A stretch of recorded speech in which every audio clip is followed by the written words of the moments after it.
Bienvenida o bienvenido a un nuevo vídeo de 78 puertas. Hoy quiero retomar una, una temática en los vídeos que hace ya tiempo que dejé de lado por motivos que ahora no vienen al caso, que es, como puedes ver aquí, las cartas de la corte. Hace tiempo empecé a hacer algunos vídeos, de hecho incluso llegué a crear una pequeña lista de reproducción con la idea de ir añadiendo más y más material, pero bueno, por eso tuve que dejarlo de lado. Y hoy es un buen día, tan bueno como cualquier otro, para retomarlo y profundizar en ello. Y bueno, pues he decidido que vamos que quiero tener contigo una de estas pequeñas charlas íntimas, solos tú y yo, sin que nadie nos vea ni nos oiga, ya sabes. Y quiero contarte algunas cosas de las cartas de la corte del tarot, que son las grandes olvidadas del mazo, porque hay gente las ve como una cosa intermedia entre arcanos menores, cartas de la corte, arcanos mayores, y esta zona de aquí de medio de las cartas de la corte, pues las consideran como que no tienen mucha importancia. Y se equivocan, porque en realidad son unas cartas de extrema importancia. ¿Por qué? Pues porque, como he dicho en otras ocasiones, y te vuelvo a decir ahora, estas cartas, las sotas, caballos, reinas y reyes de los cuatro palos, estas cartas son personas. En estas cartas estás tú, estoy yo, está tu jefe, está tu hija, está todo el mundo. Todo el mundo está representado aquí, en las cartas de corte. Hay gente, quiero empezar diciendo, que hay gente que aún hoy en día considera que el mazo de cartas de juego tradicional, ya sea la baraja francesa de póker, de aquí arriba, que esta en concreto es del Jeu de Cartes o Portrait de Paris, más o menos así pronunciado, los retratos de París, que esto es de Artisan Tarot. Este mazo es una restauración de un mazo del siglo XVIII. Aquí tenemos el palo de copas, estos son el palo de corazones, el correspondiente que son las cartas del palo de copas del Swiss Marseille Tarot de naipes artesanos, también del siglo XVIII más o menos, y esto es el palo de copas de la baraja española de naipes Fournier, que estas ya las conoces. Vale, te estaba enseñando estas cartas. Aún hoy en día hay gente, mucha gente por desgracia, que considera que el mazo de cartas de juego tradicional, te decía, la baraja de póker, la baraja española, es una evolución del mazo del tarot, a la que se llegó mediante la simplificación del tarot. Es decir, que la baraja es heredera del tarot. Y que esto se consiguió simplemente quitando las cartas que estorbaban. O sea, fuera. Fuera los arcanos mayores ¿y cuál quitas? Para la baraja española quitaron la reina. Para la baraja francesa de póker y demás quitaron el caballo. Estas personas suelen poner como justificación para este razonamiento la presencia en las barajas de los jokers, de los comodines. El joker de esta baraja igual no te suena tanto, igual lo reconoces más como algo así.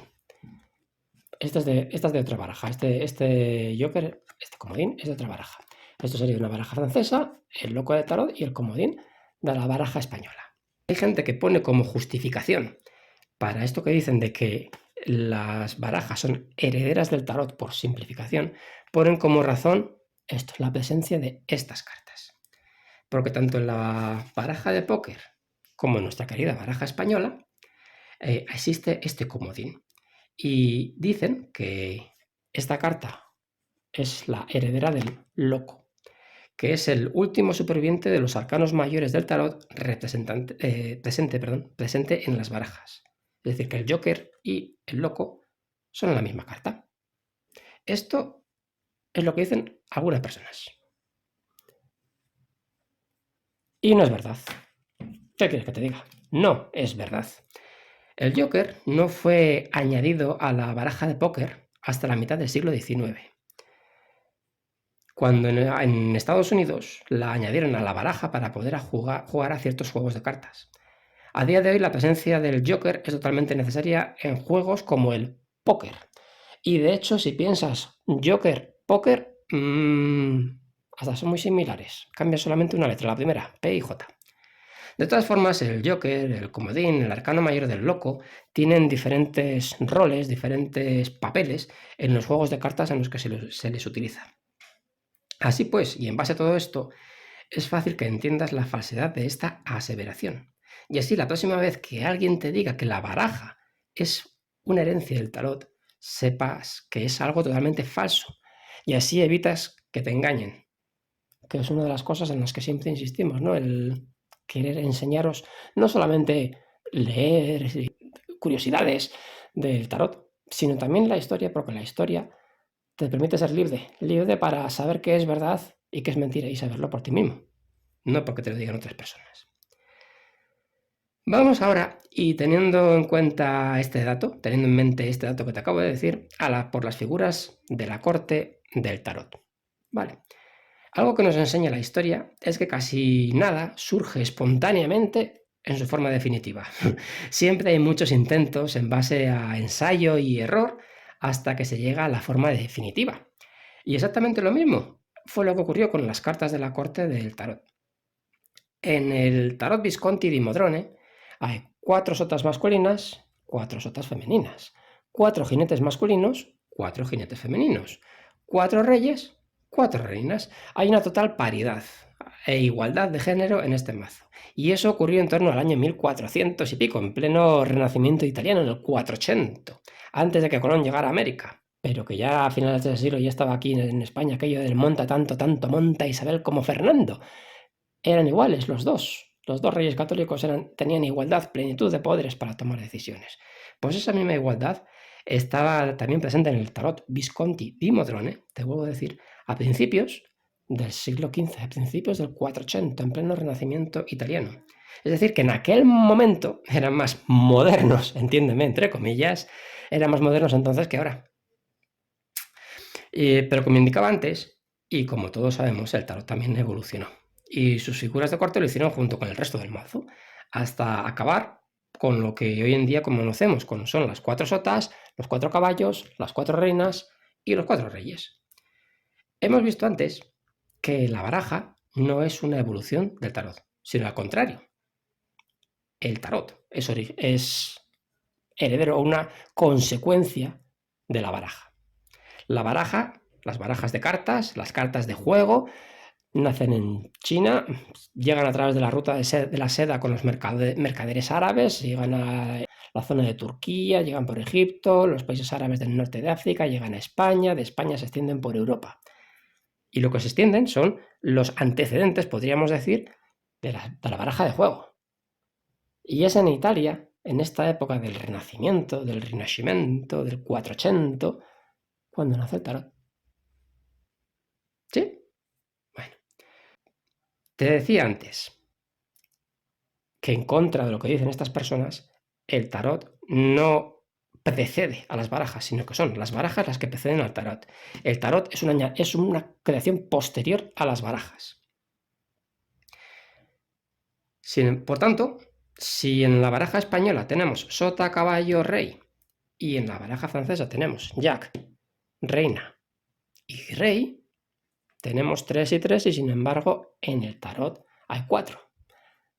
Hubo un añadido, hubo una incorporación, hubo una renovación, una modernidad en el tarot. ¿Cuál? Pues depende a quién preguntes. Si preguntas a una persona de Francia, de Inglaterra, de Estados Unidos, que están acostumbradas a su baraja de póker con el jack o la sota, la reina y el rey, te dirán que la carta que se añadió al tarot fue el caballo.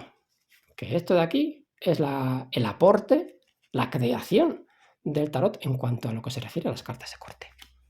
Bueno, si en cambio preguntas a alguien de España o de Italia, que tenemos sota, caballo y rey, o si preguntas a alguien de Alemania o de Suiza, que tienen sota inferior, sota superior y rey, todos ellos te dirán que la carta añadida es la reina. Porque ellos no la tenían.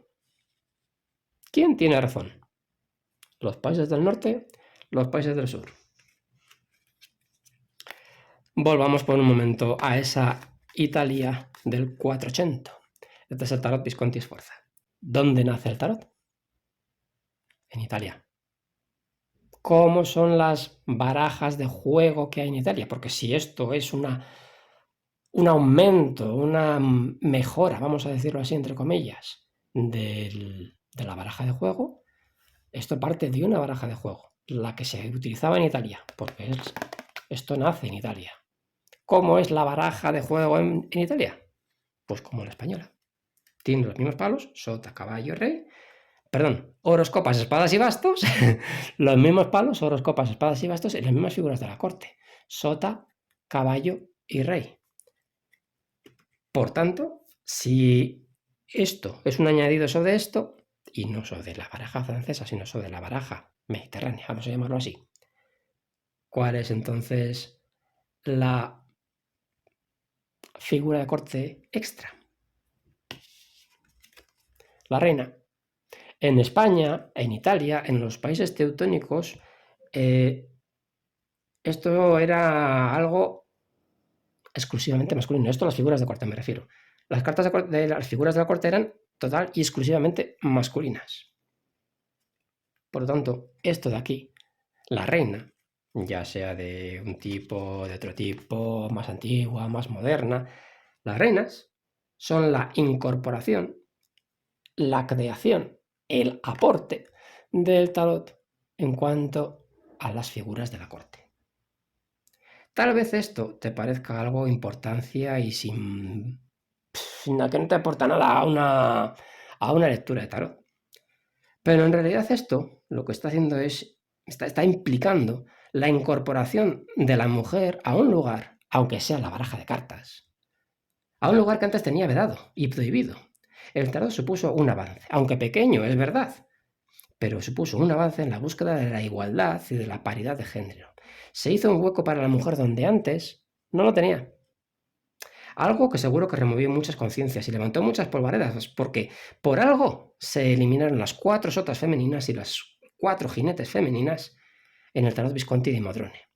Un tarot, el primero, que nos lega toda esa riqueza, que son 24 cartas de la corte, 12 mujeres, 12 hombres, 4 sotas, 4 jinetes, 4 reinas femeninas y 4 sotas, 4 caballos y 4 reyes masculinos. Total paridad de género. Y luego eso se eliminó.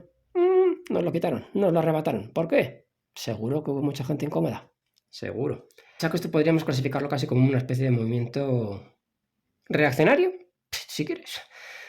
Pero aún así no pudieron evitar la presencia, o no quisieron evitar la presencia de la mujer aquí, las reinas, en lo más alto del escalafón y en plena igualdad con el hombre en cuanto a rey. No tanto en su presencia numerológica en cuanto a número dentro de las cartas de la corte, 1 frente a 3, pero sí en lo más alto del escalafón como reinas y no como sotas en lo más bajo de las cartas de la corte, reinas sentadas en su trono y con su poder. Sé que hay personas que dicen que la historia del tarot es aburrida y que no sirve para nada. Pues hoy a esas personas y a todos, y a ti con quien estoy hablando, pues he querido traer al presente esta pequeña parte de nuestra historia común como sociedad, en unos tiempos en los que este asunto yo creo que está más vigente que nunca. La incorporación de la mujer a terrenos que antes tenía vedados, cerrados, prohibidos, si quieres. Y eso es un aporte que nos dio el tarot y que nos dio las reinas. Las reinas de estos 4 palos, de esta magnífica baraja de cartas que a fin de cuentas también es el tarot. Una baraja. Y eso es todo por hoy. No quiero robarte más tiempo. Muchas gracias por tu atención y nos vemos en la próxima ocasión. Hasta luego.